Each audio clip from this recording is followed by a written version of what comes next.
New York Giants on SI editor Patricia Traina asked a really interesting question. Why does it seem as though every time a team cuts a quarterback, Giants fans pop up and go, we should get him? Isn't there a reason why that quarterback was cut? It's a fantastic thought. I want to talk about that, and I want to talk about all these shortcuts right here. I'm Coach Gene Clemens, and I've got a Giant issue. 3, 2, 1. Ladies and gentlemen, welcome back to another edition of A Giant Issue. I am Coach Gene Clemens. Thank you for joining me. New York Giants on SI. That's where you get all your New York Giants news and information. Make sure you go there. Make sure you check it out. Hey, I gave y'all some fantasy tips last week on some players. Guess what? Those players came through. Neighbors, big fantasy day. Wan'Dale Robinson, big fantasy day. Daniel Jones, not a bad fantasy day, right? Devin Singletary, he had a bounce back day. Make sure that y'all check that out tomorrow when I drop that as well. I've been miffed about what the New York Giants are trying to do. Are they trying to rebuild? Are they trying to take the next step? Are they trying to do both at the same time? I've talked about it before. There are some teams who just seem to have the ability to retool and rebuild on the fly while still maintaining an excellence, right? Or a winning culture. That's not what the Giants have been able to do, right? I thought that the move in 2022 was to build on that season, right? Build on that season, bring in resources to better that team, lock up the resources that you already had in place. And as such, in hindsight now, because that's what everybody will say when I talk about this, I would have signed Leonard Williams to a longer contract because he's really, really good. And maybe I could have gotten him at lesser money over more years. I would have re-signed Barkley. I would have set myself up to be able to re-sign Xavier McKinney. I would have never let go Julian Love, so I would have re-signed Julian Love. Ramifications of those actions. I don't have to take Dane Belton, right? I don't have to take Tyler Newman. I probably don't have to take another nickel back, right? I would not have spent multiple fifth-round picks on the same tight end. But again, a lot of people will say that's hindsight.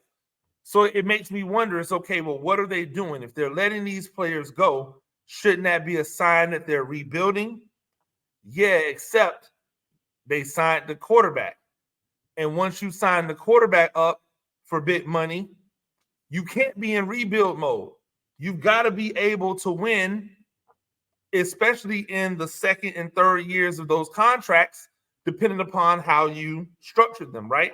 That's where you're going to get the most relief. So I don't know what this front office and coaching staff, because remember, we talked about it, they're lockstep. I don't know what the plan is. I don't know. I don't understand what they're trying to do. If we're trying to rebuild, then rebuild. But if we're not trying to rebuild, then you have to invest in legitimate things. We can't, if I'm the GM or if I'm in that office with the GM, I'm telling him, hey, we can't keep taking shortcuts.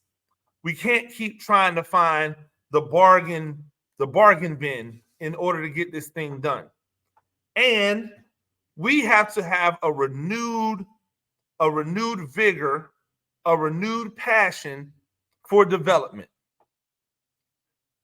The development of the defensive backs on this team has not been good.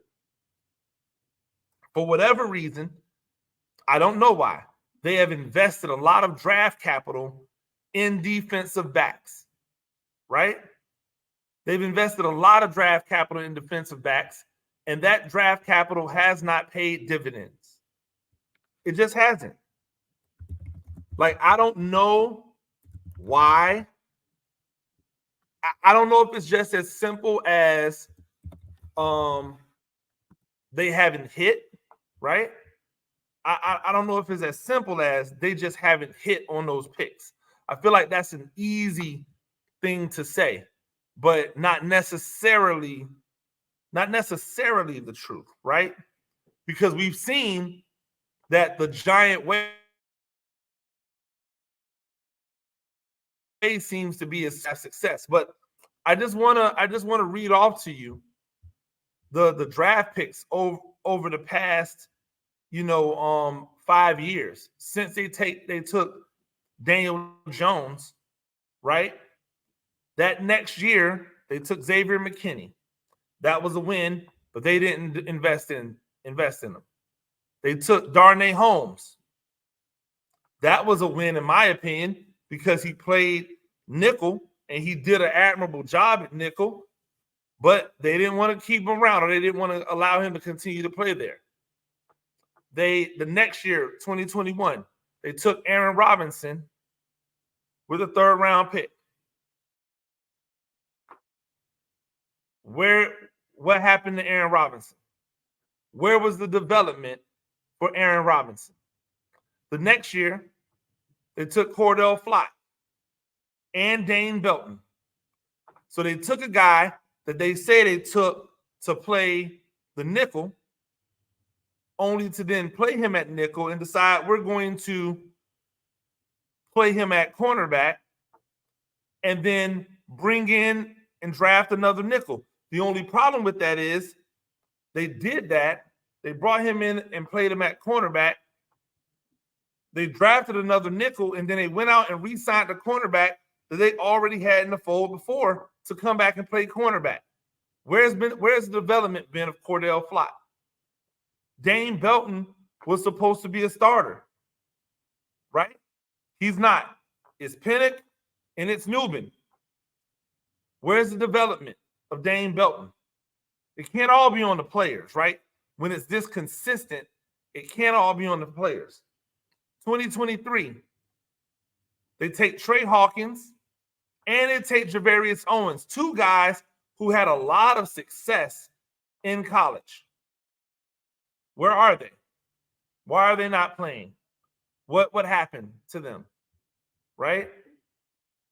Last year or this year, Andrew Phillips, Tyler Nubin. Both seem to be hits so far, I guess, right? I guess. But because Tyler Nubin is getting all these tackles and Drew Phillips are getting all these tackles, I don't know if they're good or if they're just in positions where they have no other choice but to make all these tackles, right? How good can they be if teams are just running all over the place? I don't know. I'm not saying they're not good. I think it's a good sign that both are starting. But where's the development of why would you need those guys if any of these other guys develop? And so that's why I find myself asking the question, well, what's up with the development? Why are we constantly always looking for these shortcuts, right? Oh, if this guy isn't good immediately, okay, let's just draft another one. Where's the development? Because you can't draft everybody and expect that everybody is going to be able to play right now. That's why the Giants keep on letting go guys that showed promise for the Giants, but didn't show the consistency. They let them go. Those players go somewhere else and then show the consistency they never showed with the Giants. Nobody thinks that's a problem. Nobody thinks that's an issue. And it's not just an issue that we've seen with this regime. We've seen it with past regimes as well, which means it's an organizational issue, right? It's an organizational issue. What do we have to do? And that's what I'm saying. If I like to put myself in the shoes of, what do we have to do in order to get more out of the talent that we draft? What do we have to do? Need I remind you, Theo Johnson, 4th round pick. I said 5th round. I meant 4th round pick. 2 years after taking Daniel Bellinger with a 4th round pick. Daniel Bellinger doesn't look like a tight end one. Theo Johnson doesn't look like a tight end one. Where's the development? This is year 3 for Bellinger, right? And then you went out and got a Bellinger clone, apparently. Where's the development? You should have 2 tight ends now. They're both big. They're both athletic. You should have 2. You don't have 1. Where is, right? You should have 2. You don't have 1. So that to me says, where is the product? Where is the product? Where is the development? I don't know. We can continue to go on, right? We can continue to go on. Linebackers. They took Cam Brown, Carter Coughlin, T.J. Brunson, and Tay Crowder in the 2020 draft. None of them outside of Tay Crowder ever broke the lineup. And Tay Crowder is a big, athletic dude, and they just let that dude go.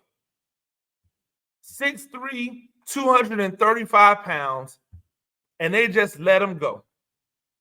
Just let him go.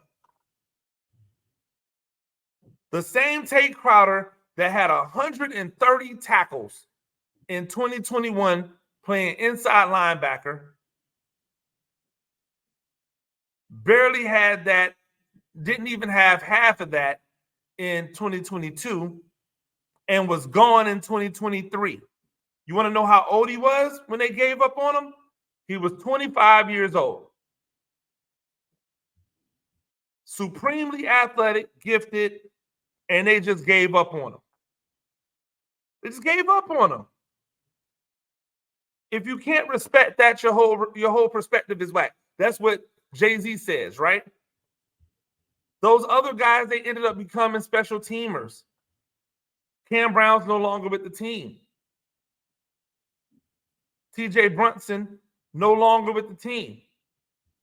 The next year, they draft Azeez Ojulari. There's something wrong with this man's body. He keeps breaking down. Where's the physical development? Where's the bigger, faster, stronger, more durable, more flexible? The next year, they take Micah McFadden and Darian Beavers. McFadden is a starter, but he clearly has issues because he misses a lot of tackles. Darian Beavers got hurt, and since he's been injured, he hasn't been able to get back. He hasn't been able to get back to where he was before. So where's the development? Where's the development? The next year, no linebackers taken. And then this year, they take Darius Muasau. Right? So where's all of this linebacker development? They didn't develop them. They just went out and got one. Quick fix. Bobby Okereke. He's good. But that's the shortcut. Because Bobby Okereke didn't come into the league as a highly touted, like, can't miss NFL prospect. Somebody helped him develop. Where's that guy here with the Giants? And don't get me started on offensive linemen, right? Don't get me started on offensive linemen. Let's review. 2020, Matt Pert, the tackle out of Connecticut with all of the athleticism and the upside, right? With all of the athleticism and all the upside. He goes to Denver. He goes to Denver after 5 years with the Giants, playing tackle, never develops. Now he's 27 years old and with Denver. Right? Matt Pert. That's Matt Pert. That same year, sorry, because I lost my place when I was looking at this stuff. That same year, when they take Matt Pert, they take Shane Lemieux at guard. Right? I'm not counting Andrew Thomas. Andrew Thomas was a hit, right? He was the top pick, 4th overall. I'm not counting him. Matt Pert was the one that you got to develop. Shane Lemieux was the guy that you have to develop. Right? 2 years later, they take Evan Neal with the 7th pick. Joshua Ezeudu, 3rd round pick. Marcus McKeithen, 5th round pick. Neither one of them are sniffing the field right now. John Michael Schmitz as a 2nd round pick at center.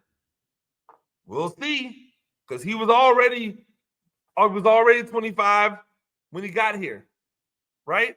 So where is the development of these players? Over 1 million fans across 33 states got in the game last year by making picks on Underdog.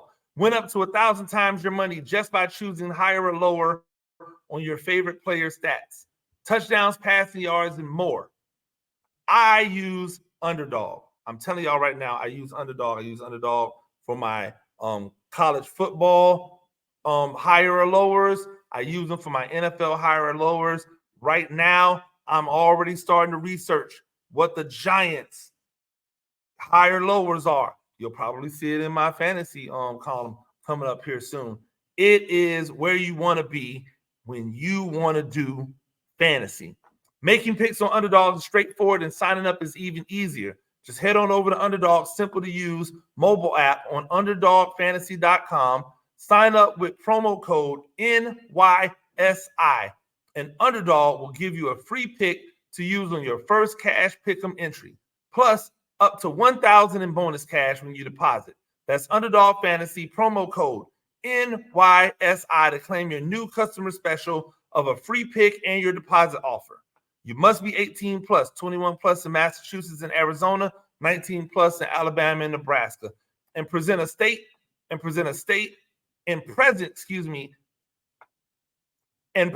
state where Underdog Fantasy operates. Terms apply, void in Colorado. Concerned with your play?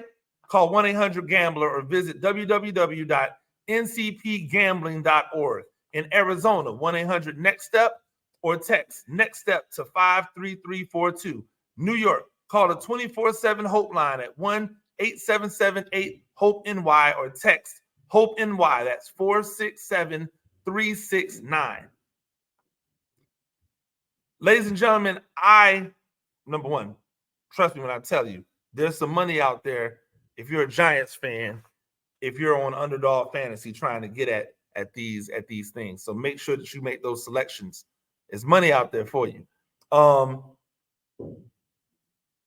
I want to get back into this idea of going out and getting every throwaway that you can find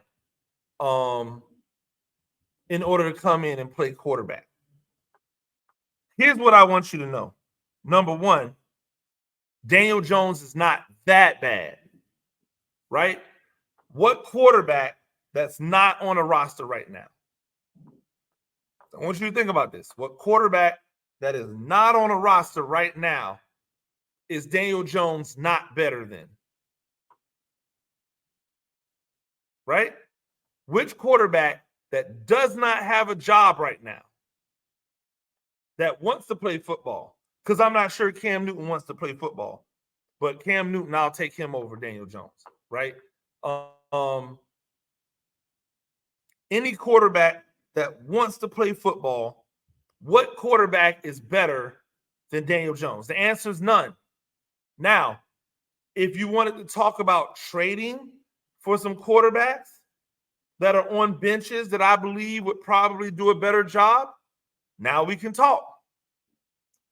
But this idea that some dude that just got cut off of XYZ ABC, team is going to be able to come in and operate better than Daniel Jones is just people saying they don't like Daniel Jones, right?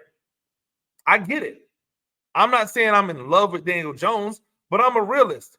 He's the best that you're going to get right now unless you're willing to trade for somebody. And even if you traded for someone, are you patient enough to wait a few weeks for them to be able to kind of gobble up the offense, figure out how they're going to maneuver into it? Are you willing to wait? Or are you expecting somebody to come off the street or come from another organization and immediately be like able to operate and man and take command of this offense? Because if you are, then you are fooling yourself.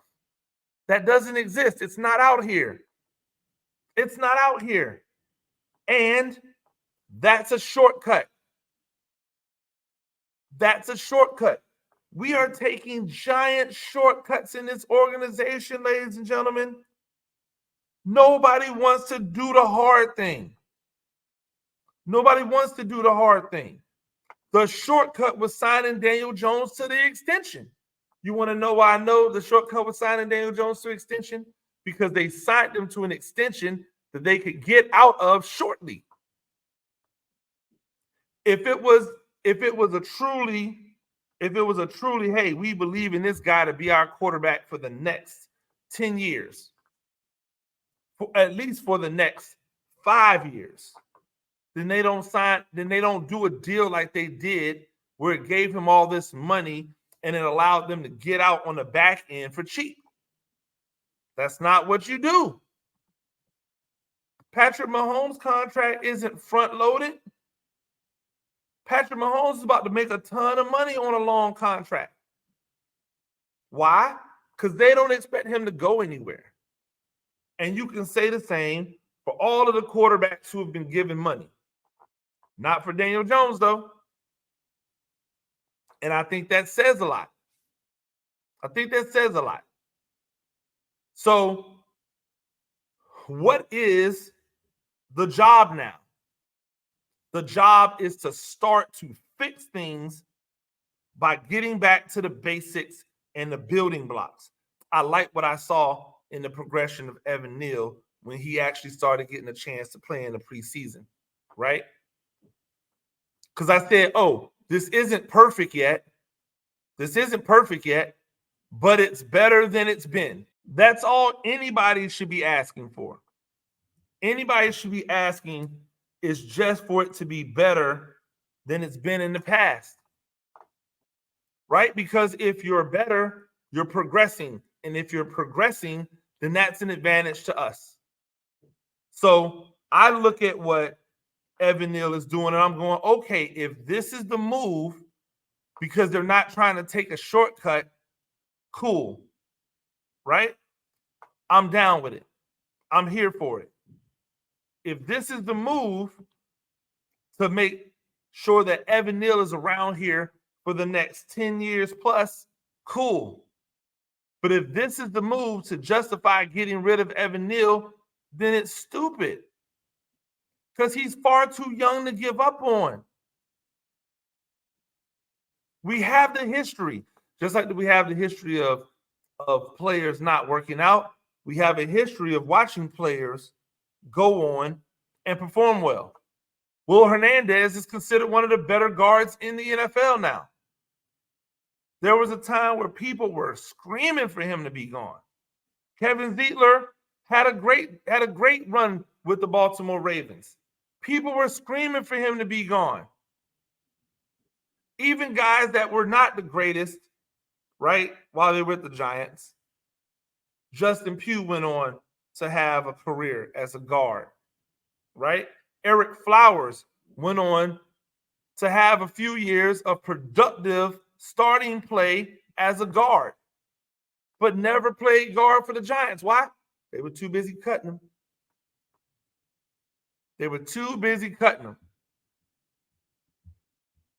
And when you look at some of the moves that have been made, letting Lorenzo Carter go, Why? Because he doesn't get enough sacks. Well, he only ever hovers around 5 to 6 sacks. Yes, and he's also getting you 75 tackles. And he's playing edge rusher, and he's playing linebacker, and he's playing inside. He's got versatility. What else would you want from a guy? You want way more. You want Azeez Ojulari to be a 15 sack a year guy. Instead of wanting him to just be a consistent 7 to 10, 5 to 8.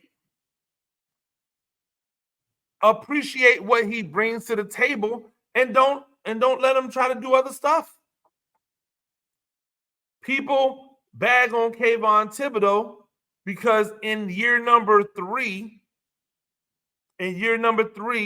he's not TJ Watt. But there's only one TJ Watt and one JJ Watt. The rest of them dudes slot in, right? For all we talk, the Bosa brothers, they're not the Watts. Nick Bosa's not Watt. He's not TJ Watt. I'm taking TJ Watt every single day. A lot of Nick Bosa's sacks come off of him coming wide open. When was the last time you saw Kayvon Thibodeaux not be blocked? When was the last time you saw Kayvon Thibodeaux spend an entire game doing nothing but rushing? I look at these situations and go, man, he just needs to continue to grow, right?